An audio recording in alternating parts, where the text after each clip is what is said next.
తిరుపతి జిల్లా నాయుడుపేట పట్టణంలోని SR colony Saptagiri కట్లో డ్రైనేజీల ఏర్పాట్లకు సూలూరుపేట నియోజకవర్గ శాసనసభ్యురాలు నెలవెల విజయశ్రీ స్థల పరిశీలన చేశారు. రోడ్లు డ్రైనేజీల ఏర్పాటుకు కావాల్సిన అంచనా వ్యయ నివేదికను తయారు చేయాలని అధికారులను ఆదేశించారు.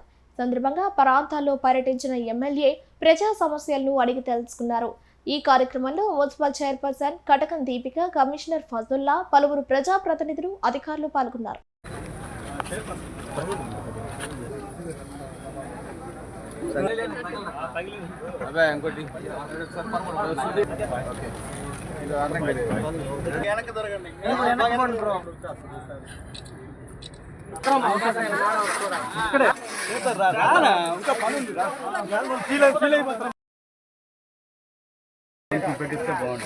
రోడ్ ఇదంతా ఫుల్ అయిపోతుంది. ఇవన్నీ కూడా కొంచెం రోడ్లు పెట్టిస్తే గ్రౌండ్.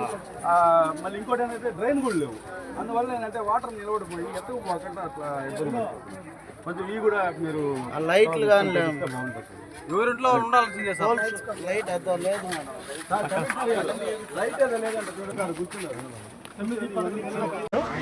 మున్సిపాలిటీ వరకు ఎక్కడెక్కడ కావాల్సో అన్ని వర్కులు అన్నీ చేపిద్దాం. దానికోసమే ఈరోజు వచ్చింది.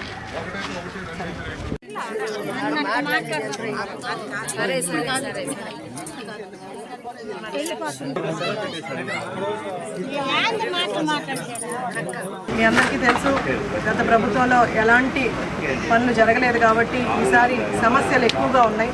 రోడ్ల సమస్యలు కానీ, డ్రైన్ల సమస్యలు కానీ, అలాగే ల్యాండ్ సమస్యలు కూడా ఎక్కువగా ఉన్నాయి. అందుకే ప్రతి వారం చంద్రబాబు నాయుడు గారు, మన ముఖ్యమంత్రి శ్రీ నారా చంద్రబాబు నాయుడు గారు ప్రతి వారం శుక్రవారం గ్రీవెన్స్ తీసుకొని ప్రజల సమస్యలు తెలుసుకుంటూ వాటి పరిష్కారం చూపించమని మా అందరికీ కూడా ఆదేశాలు ఇవ్వడం జరిగింది. ఆయన ఆదేశాల మేరకు ప్రతి శుక్రవారం, ప్రతి వారం మనము గ్రీవెన్స్ ఏర్పాటు చేసుకున్నాం. సూలూరుపేట నియోజకవర్గం మొత్తం అన్ని మండలాలు కలిపి మనం గ్రీవెన్స్ తీసుకొని వాటి సమస్యల్ని తెలుసుకొని పరిష్కరించే మార్గం చూస్తున్నాం. అలాగే అది కాకుండా మనం మున్సిపాలిటీ ద్వారా మన మున్సిపల్ మినిస్టర్ గారు నారాయణ గారు మనకు 2 మున్సిపాలిటీలు కలిపి 4 కోట్లు ఇవ్వడం జరిగింది. ఒక్కొక్క మున్సిపాలిటీకి 2 కోట్లు. వాటితో మనం మున్సిపాలిటీ పరిధిలో ఉన్నవన్నీ కూడా డ్రైన్స్ కానీ, రోడ్స్ కానీ, ఎలాంటి సమస్యలు ఉన్నా సరే వాటిని తీర్చడానికి అన్ని ప్రణాళికలు కూడా వేసుకోవడం జరిగింది. ఆ క్రమంలోనే ఇవాళ వార్డుకి వచ్చి రోడ్స్ ఎలా ఉన్నాయి, డ్రైన్స్ ఎలా ఉన్నాయి, ప్రజల సమస్యలు తెలుసుకోవడానికి ప్రజలతో ఇవాళ వాళ్ళ సమస్యలన్నీ కూడా విన్నాము. ఇక్కడున్న వీళ్ళు చెప్పింది శ్మశాన వాటికి రోడ్డు కావాలని, అలాగే సీసీ రోడ్డు కావాలని, అలాగే డ్రైన్స్ కావాలని, అలాగే వీళ్ళు స్కూల్ లేదని కూడా చెప్పడం జరిగింది. వీటన్నిటికీ అంగన్వాడీ స్కూల్ ఉంది, నార్మల్ స్కూల్ లేదని చెప్పడం జరిగింది. వీటన్నిటి సమస్యలు కూడా మనం నోట్ చేసుకున్నాం.